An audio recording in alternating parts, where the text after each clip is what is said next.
I recently got the chance to go to Vesuvius, the legendary volcano near Napoli, Italy.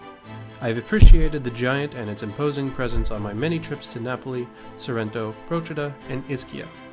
Previously, my closest approaches have been to Pompeii and Ercolano, the towns destroyed in the infamous 79 CE eruption.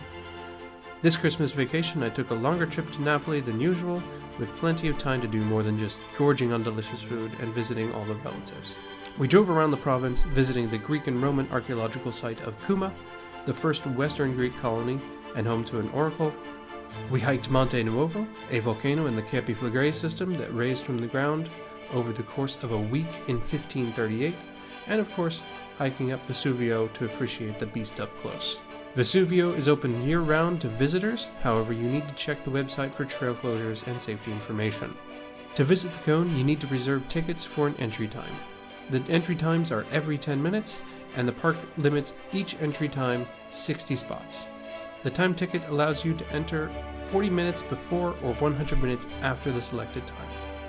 Parking is available on Vesuvius 3 kilometers down the road from the entrance to the Grand Cone Trail, and needs to be reserved with Ercolano Parking Authority. A shuttle is available from the parking area to the trail entrance for €3 per person, or you can walk the 3 kilometers along the road, which is what we did. I enjoy doing photogrammetry in my free time, and from the photos available on the park website, I really wanted to make models on my visit to the mountain. I did have some limitations. I did not bring a travel tripod to get the best results with a low ISO and good f-stop for depth of field, and my 5-person adventuring party also had Napoli soccer fans that wanted to watch the game 5 hours after our entry time. So if I was going to make models, I would need to have a quick camera capture setup.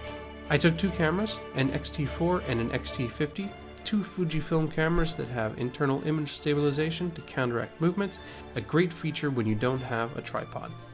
The lenses were Tamron 11-20 and 17-70, which for photogrammetric purposes means I have 4 focal lengths, 11, 17, 20, and 70mm. To capture location data, I used my cell phone and the GPX recording app OSM Tracker for Android. This app will take my location each second and write it to a GPX file. I kept my phone in a special pocket on the strap of my backpack so it had a fairly unobstructed view of the sky for best location data. In planning the hike, I was unsure what I would be able to practically capture, so I constantly went ahead of my party to survey what I could accomplish. Hiking up the outer cone of the park, you can look over the whole Napoli region, which is a bit too far away for any photogrammetry. However, the eastern ridge was close enough to be captured. The eastern ridge is one of the defining features of the profile of Vesuvio and was actually the former wall of the cinder cone. During the 1944 eruption, the previous cone was destroyed and the current caldera was created. I determined early on that this ridge could be captured at 17mm for a nice wide field of view, but also at 70mm if I take a panorama capture approach. The panorama approach is to stop every few meters along the trail and to shoot a series of photos that could effectively make a panorama, but also group together to become a photogrammetry dataset. Getting to the rim of the crater is like a different world. Interrupting the views of the absolutely massive crater are towering crags of igneous rock covered in lichen. Looking outward, you can appreciate Napoli as a city and the whole Campi Flegrei system, the islands of Ischia, Procida, and Capri, and the Sorrentine Peninsula. I knew the crater was going to be large, but it was much larger than what I could understand from the photos. The trail at the crater wraps around the west side with many overlooks into the massive caldera. You can see the scientific instrumentation and cracky, uneven rim, down millennia of stratigraphic layers to the sediment spoils at the bottom. Fear not at the size of the beast and the length of the trail. There are 3 rest spots for espresso and souvenirs. My first idea for capturing the crater was to use the 11mm lens to try and create a model of the largest area I possibly could. On the outward journey, I captured photos every few meters at the overlooks between the crags. These photos were not turning out well. I knew that they would not do justice to capture the immensity of the cone, and they would not have the detail of the stratigraphy. They also suffer from light physics. The difference between sunlit and shaded sections was too much to capture a dataset for photogrammetry. I tried a few positions to capture wider areas with more details at 35mm. It was a good compromise. However, since it is not an extreme of the zoom lenses, I could not guarantee the zoom length to remain in place, which would degrade photogrammetric quality. I really wanted to create something big, and was having difficulty deciding. I had also arrived at the turnaround point of the trail, so I needed to make the most of the return journey. I concluded to make something big and detailed and accomplish quickly would be to create panoramas at all the crater observation points with the full zoom at 70mm. I also decided that I would capture only the sunlit areas, so that I would have high quality images. Although it was 9 days after the winter solstice, so the sun was still low in the sky, it was a clear sky day. So, a large 150-degree portion of the caldera from the rim to the floor was illuminated. All in all, I shot more than 1,800 photos, which I quickly sorted and processed in Lightroom as the Napoli-Venice soccer game was being played. The photogrammetry datasets were exported to full resolution and quality JPEGs, and the panorama datasets were exported as 16-bit TIFF files. The panoramas were stitched in Microsoft Image Composite Editor, or Microsoft Dice, possibly one of the best panorama stitchers ever created.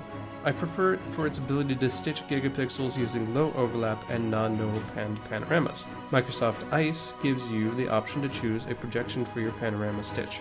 And for practical disk size and display purposes, the spherical projection was used. While no longer directly available from Microsoft, you could find the software on the Internet Archive. I processed the photogrammetry datasets in Agisoft Metashape Standard version 1.7.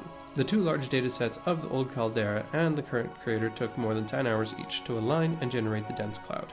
Each yielded more than 200 million points. I found digital terrain models, or DTMs, from the Italian government on the EU Inspire portal. These are LiDAR derived, so fairly recent and high resolution at 1 meter. I converted these DTMs to points and imported them to Cloud Compare as a point cloud. These point clouds were used as reference material for my ungeoreferenced photogrammetric point clouds. I first georeferenced my point clouds to the same general layout of the reference terrain, and then used the refinement tool to really lock in the position for georeferencing.